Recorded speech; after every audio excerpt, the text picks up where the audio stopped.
Hello everybody, welcome back to the channel. My name's Kevin, I'm a geek, you're watching Kevin the Geek, and this is a video I kind of was not expecting to be making. So, if you are new to the channel, I have been doing various videos across the month where I am basically celebrating the Doctor Who 60th anniversary special. And, you know, some of these have been reactions, some of these have been reviews, some of them have been rankings.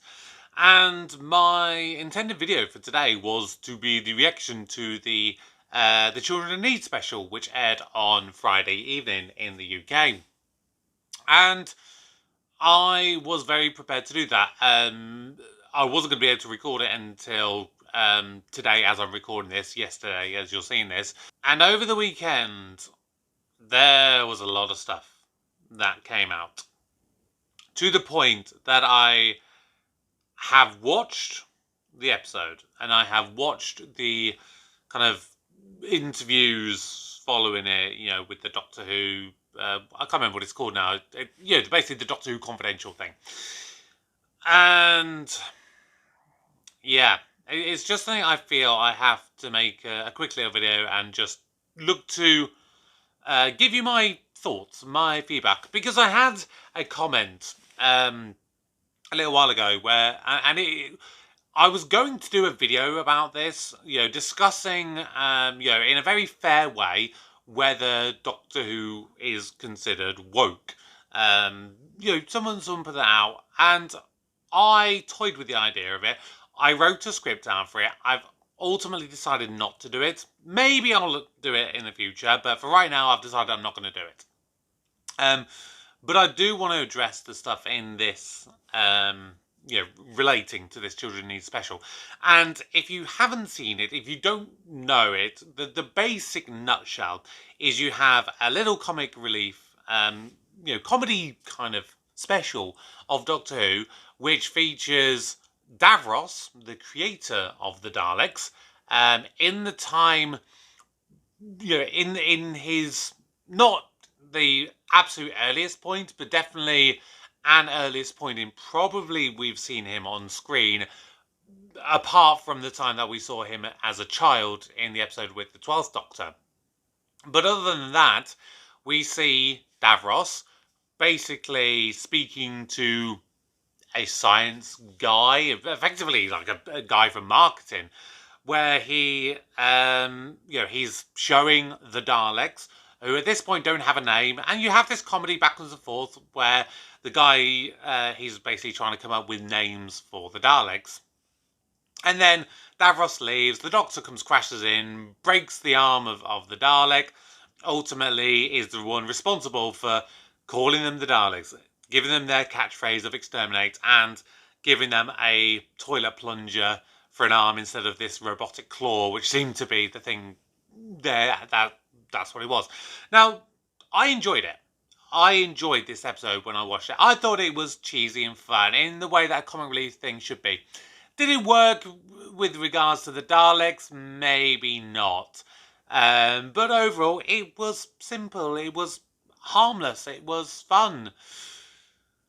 And then all the furor kind of has kicked off around it. And the basic nutshell of that, every instance, at least that I have seen, I've not seen every instance of Davros, but virtually every time you've ever seen him, he is a scarred man.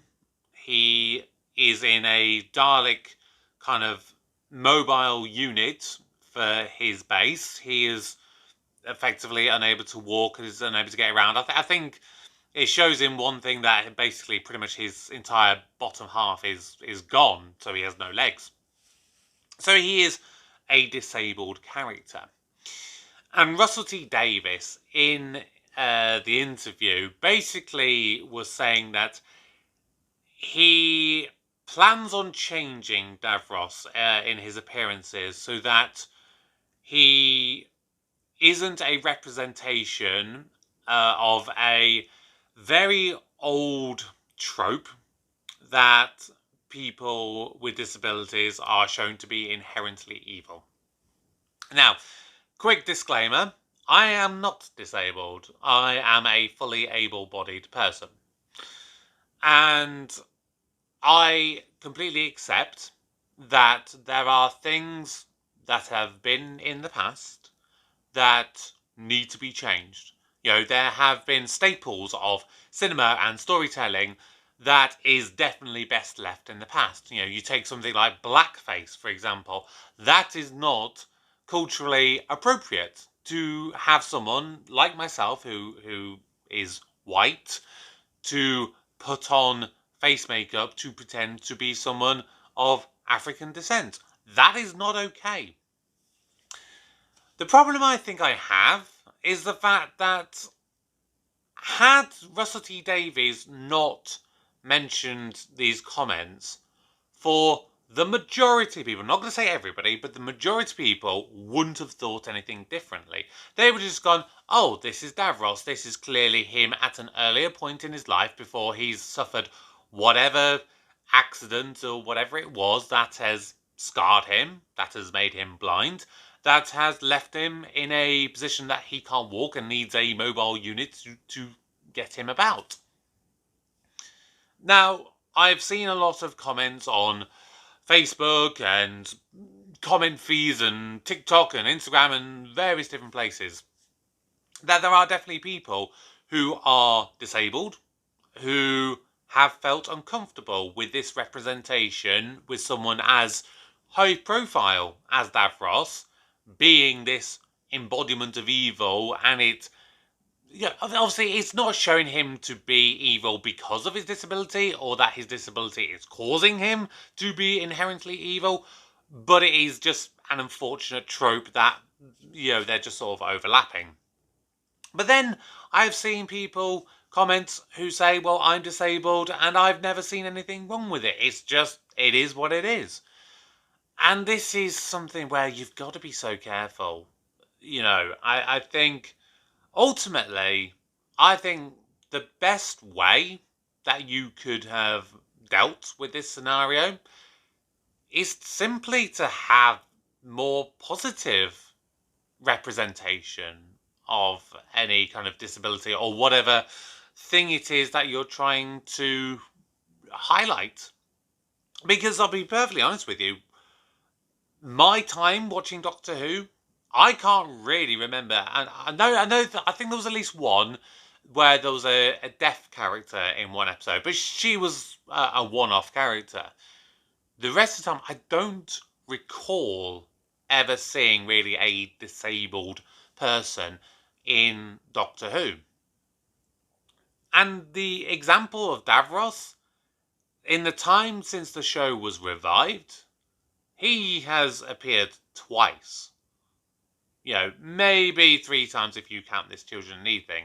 So prior to this, twice. He appeared in The Stolen Earth and Journey's End, and then the one with Peter Capaldi, The Magician's Apprentice, and The Witch's Familiar. They're the only 2 appearances we've actually seen of him. And he is a very long-standing character, don't get me wrong, obviously. He first appeared in Genesis of the Daleks, which was, I want to say 1976. I could be completely wrong, but I think it was there or thereabouts, that sort of time period. But other than that, beyond that, he has been there for an extremely long period of time. And you have to be careful when you make these long-standing changes to these characters. And like I said, I think for me, the best way to handle this is quite simply to have more representation. We have done it in Doctor Who with having more representation, for example, of the LGBTQ community. You've got Captain Jack was probably the most prominent one. And then, of course, you had Bill, again, in the time of the 12th Doctor, being gay in that. And I think that was really good. You had 2 characters who have become, very popular characters. They're very well regarded. And it's nice to give that representation. You had Martha being the first kind of black companion for the show. Technically maybe Mickey was first, but again, you still had Mickey. So they've been bringing more and more representation for areas that were underrepresented in the past. Like I said, I am a simple, straight, white guy. So maybe I'm not the best person to have an opinion of this.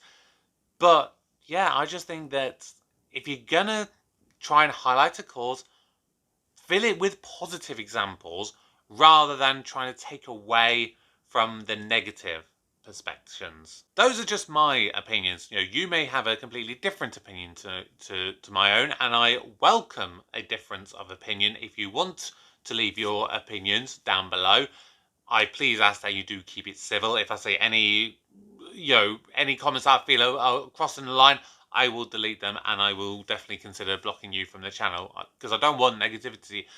We're happy to have a debate, but please keep it civil. That's all I ask. So yeah, the episode of itself was fun. Has Russell T Davies opened up a little bit of a can of worms? Maybe. Yeah, it's definitely. I mean, it reminds me of the time that he spoke about the whole changing of the clothes thing for when Jodie Whittaker regenerated into David Tennant into the 14th Doctor. And granted, I'm one of these kind of people who I looked at it and go, why did the clothes change? And that was just a big thing to me. I was like, oh my god, this is a mega thing. And I hope that there is some in-universe explanation for it, because to be perfectly honest with you, the explanation that it was like I didn't want David Tennant to have kind of comparisons to being a man in drag. I can see that, and I think that's come from a good heart. But ultimately, I think in a lot of cases, you create your own headlines, and having an opinion like that and making it very clear, rather than just going, yeah, this is it. It's happened. It leaves you in a situation where you open yourselves up to more attacks and doing more harm than your initial good intentions. That's my personal view. Later on today, I am going to do a reaction to not Torchwood, sorry, Class, which was a spin-off show in the era of, again, the 12th Doctor. Now I think about that, actually, I just want to add one more thing, because I mentioned when I did my reaction to that, I did it a few days ago. There was a scene in that where there was a character who basically got his leg chopped off, or part of his leg chopped off, and so was going to be part of an amputee. An unintentional one, as it happens as the result of the villains of the episode, but there was that. And ultimately, I mentioned in that I didn't like the fact that the Doctor basically gave him an artificial leg. Because for me, that would have been such a great moment of inclusivity and giving representation to somewhere that hadn't really had it. But for me, the biggest thing for that would have been able to allow the character to grow and evolve. Now, granted, I've only seen the first episode, so I don't know what happens with the rest of it. But that particular character, at the time of me watching it, was very vain and egocentric. He was a talented footballer, and he's a bit of an arsehole, really. And what I would have hoped out of that, and maybe it does happen, obviously I just haven't seen the rest of the series, but my hope would have been that losing a leg would rob him of the ability to do the things that he loved and the stuff that he was good at. And so he would have had to learn and grow and evolve as a person. And that could have been such a great moment of representation. But giving him an artificial leg, for me, kind of robs him a little bit of that. Maybe I'll see the rest of the series, and that may answer my questions. But that's a similar thing to what I was saying before. If you give more positive representation, it minimises any negative, or I would say it minimises the potential for the negative criticism and negative representation that you do sometimes get. But at the end of the day, I don't think that someone who is or isn't able-bodied is necessarily going to be evil in and of itself. I think anyone can be a horrible person. I have seen and met some lovely, lovely people, both able-bodied and disabled. I have also met some truly horrible people, both able-bodied and disabled. And that's just a fact of life.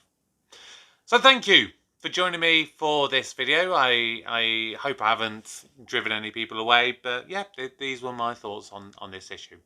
Thank you so much for joining me. Make sure you join me later this week when I do more Doctor Who and non-Doctor Who related content on the channel. For now, my name's Kevin, I am a geek, and you've been watching Kevin the Geek. Goodbye.